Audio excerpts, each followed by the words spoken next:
Samahan niyo ako para sa ating morning routine.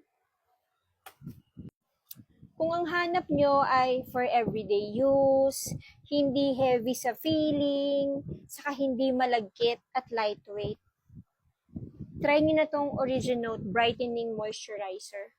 Actually, ito yung talagang ginagamit kong moisturizer, mapagabi, mapaaraw, ito talaga yon. So, ang ginagawa lang natin, ito sinisimot ko, kasi sayang, hindi pa tayo nakahiga sa pera para pagtapon na para pag ubos na itapon na lang. Actually, kung tube nga yan, ginugupit ko pa yan eh. Kasi nakakahinayang naman talaga. So, ang dami kong pang sat-sat. Ipahid na natin ito, spread na natin. Ito ha. Para lang makita nyo. After nyo siya, diba? Totoong buhay, ganyan naman talaga ako mag-apply eh. Hindi yung ganito. Ganon talaga. Sorry. Alam ka marami magagalit dyan. Pero ganun talaga ako mag-apply ng moisturizer. O, tignan nyo naman. O, diba? Masilaw ka. O, may glowing effect. Pero hindi pa dyan natatapos ha. Dapat guys, anything na inilalagay nyo sa face nyo, dapat pinapa-absorb nyo. Okay? Pinapatayo nyo ng konti. Kasi useless yan guys kapag inilagay nyo agad yung sunscreen nyo kung ano man na nilalagay nyo sa face nyo.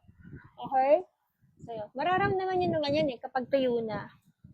Medyo parang hindi na siya ganun kakinis na, basta parang, yan.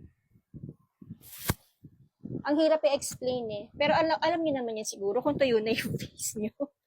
Kung pwede nyo na ulit lagyan ng second product. So, after ko malagyan yan, diba? Hindi na flat ang ating face. Na-absorb niya na ang product. Kasi nga, diba, isa sa kiniklaim nito.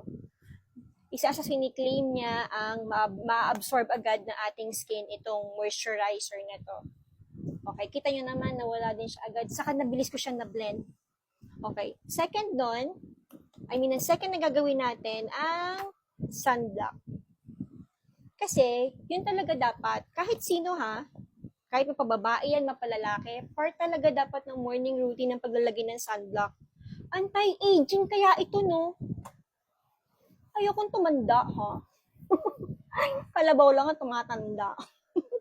Siyempre, no? Lalo na sa mga babae. Gusto natin yung mukha sa tayong laging baby face. Yung mukha tayong maganda sa paningin ng mga nagmamahal sa atin. Kita nyo naman kung gaano rin siya kabilis ma-absorb ng balat natin. Yan. Ayoko nang maging technical sa mga products na to. Basta nakita nyo naman yung performance niya. Kaya kung nagustuhan nyo si Originote, try nyo na